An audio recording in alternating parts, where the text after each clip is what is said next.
नमस्कार, आप देख रहे हैं कशिश न्यूज और खास खबर के साथ मैं हूं दीपक शर्मा। बिहार में चुनावी मुकाबले के दूसरे और आखिरी चरण की तैयारी पूरी हो चुकी है। कितने जिलों में होनी है वोटिंग, चुनाव मैदान में कितने उम्मीदवार हैं, कौन से दिग्गज हैं मैदान में और कितने वोटर उनकी किस्मत का फैसला करेंगे, सब बताएंगे आपको। साथ ही देखेंगे मतदान से पहले तेजस्वी यादव ने क्या आरोप लगाए और एनडीए ने कैसे विपक्ष के नेताओं पर बोला है हमला। तो अगले आधे घंटे तक बने रहिए हमारे साथ। और पहले खबर दूसरे चरण के मतदान की। के बाद बिहार में दूसरे और आखिरी चरण का मतदान शुरू होने वाला है। 11 नवंबर को सुबह 7 बजे से 122 सीटों पर प्रतिनिधि चुनने के लिए बिहार के वोटर मतदान करेंगे, जिसके लिए निर्वाचन आयोग पूरी तरह तैयार है। ईवीएम और चुनाव से जुड़ी दूसरी सामग्री बूथों तक पहुंचने लगी है। चप्पे चप्पे पर सुरक्षा के कड़े इंतजाम हैं। बिहार पुलिस के साथ केंद्रीय सुरक्षा बलों के जवान और अधिकारी चौक चौराहों पर तैनात हैं। मतदान को देखते हुए अररिया और पश्चिमी चंपारण से सटे भारत नेपाल सीमा को सील कर दिया गया है। साथ ही सुरक्षा के कड़े इंतजाम किए गए हैं। एज फॉर ईसीआई गाइडलाइन 72 घंटा पहले नेपाल बॉर्डर कल शाम से ही सील कर दिया गया है और जरूरी जो आपातकालीन सेवा है वो चालू रहेगा, लेकिन बॉर्डर सीलिंग कर दिया गया है। और 48 घंटा पहले जो डिस्ट्रिक्ट बॉर्डर सीलिंग को भी एक्टिवेट कर दिया जाएगा। और अभी हमारे पास टोटल जो जैसा बताया कि 66 जो सीएपीएफ है वो 100% सारा बूथ 1007 जो भवन है सभी पर सीएपीएफ तैनात रहेगा। सभी को सीएपीएफ के द्वारा ही सुरक्षा दी जाएगी। दूसरे जो दिग्गज चुनाव मैदान में हैं, उनमें नीतीश कैबिनेट के 13 मंत्री शामिल हैं। इस चरण में 20 जिलों की 122 विधानसभा सीटों पर मतदान है। इस चरण में 13 मंत्रियों की किस्मत का फैसला होना है, जिनकी किस्मत का फैसला 3 करोड़ 70 लाख से ज्यादा मतदाता करेंगे। दूसरे चरण में वोटिंग के लिए 45,399 बूथ बनाए गए हैं और सभी सीटों पर 2 लाख से ज्यादा मतदाता हैं। मतदान से पहले तेजस्वी यादव ने प्रेस कॉन्फ्रेंस किया और जनता से वादा करने के साथ पहले चरण के मतदान के आंकड़ों को लेकर निर्वाचन आयोग पर सवाल उठाया। 4 दिन बाद भी आंकड़े जो है सार्वजनिक नहीं किए गए हैं कि पुरुष ने कितने मतदान किए और महिलाओं ने कितने मतदान किए। कोई भी ऑफिशियल आंकड़ा नहीं आता। पहले भी मैनुअली, पहले के जमाने में तो उसी दिन उसी समय बता देता था मैनुअली। आज तो टेक्नोलॉजी का जमाना है, फिर भी ये आंकड़ा क्यों छुपाया जा रहा है, सबसे बड़ा मेरा प्रश्न है। दूसरे चरण में एनडीए के घटक दलों में बीजेपी के सबसे ज्यादा 53 उम्मीदवार हैं, वहीं जेडीयू के 44 उम्मीदवार चुनाव मैदान में हैं।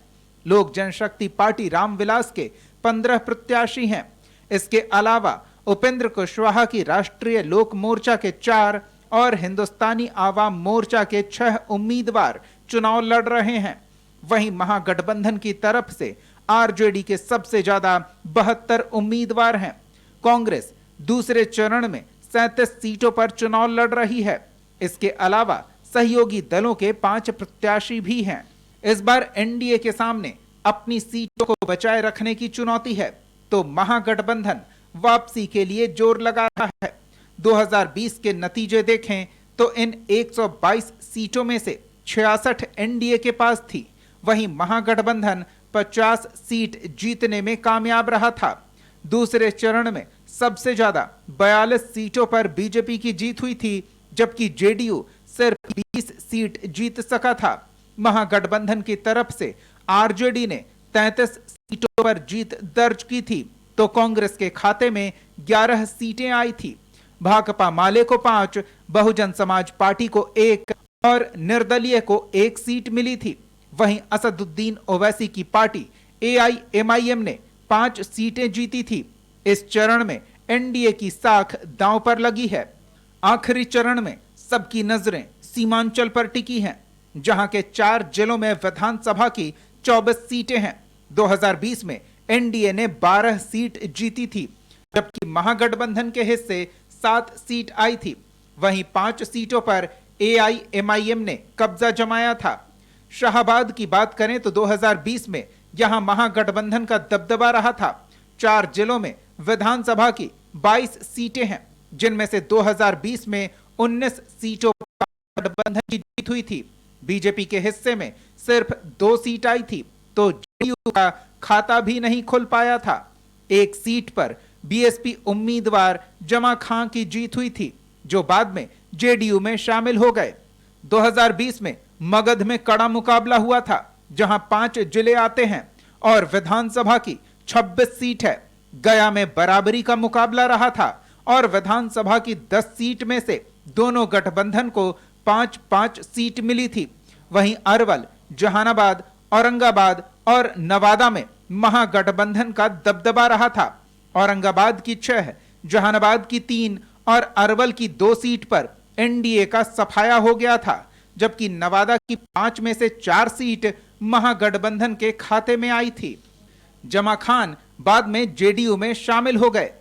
इसके साथ ही पूर्वी और पश्चिमी चंपारण, सीतामढ़ी, शिवहर, मधुबनी में भी वोटिंग होनी है। इनमें से 2020 में एनडीए को चंपारण में बड़ी कामयाबी मिली थी। सारी तैयारी पूरी हो चुकी है। दोनों ही गठबंधनों के बड़े नेताओं ने धुआंधार प्रचार किया और अब बारी है जनता की, जो अपनी सरकार चुनने के लिए तैयार है। पहले चरण में रिकॉर्ड मतदान हुआ है और दूसरा चरण महज एक और मतदान नहीं, बल्कि सत्ता का आधा निर्णायक फैसला है।